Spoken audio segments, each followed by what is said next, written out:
High, good morning. কেমন আছো সবাই? আশা করি সবাই ভালো আছো। তো আজকে ছিল মঙ্গলবার, অফিস চলে গেলাম। আজকাল এত রোদ উঠেছে যে কি বলবো। তো এবার বলো, কাদের কাদের এই ফলটা খেতে ভালো লাগে? তালশাঁস আমার কিন্তু খুব ভালো লাগে। আর লাঞ্চে আজকে যেহেতু মঙ্গলবার ভেজ ডে, তো ভেজ খাবারই ছিল।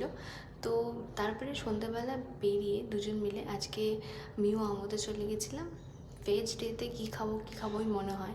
তো খেলাম পনির পাফ দুজন মিলে। পনির পাফটাও খেলাম কিন্তু অনেক দিন বাদে।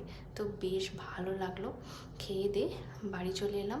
এবার বাড়ি ফেরার পথে একটু জুতোর দোকানে গেছিলাম, একদম নর্মাল সিম্পল জুতো কেনার জন্য। তো সেটা কিনে নিলাম। বাড়িতে এসে একটু খেয়ে নিলাম গ্লুকন-ডি, আর এই দুটো জুতো কিনেছিলাম। তো আর লাঞ্চটা যেহেতু ভেজ, তো একদম ডাল, আলু পোস্ত আর একটা তরকারি করেছিল মা।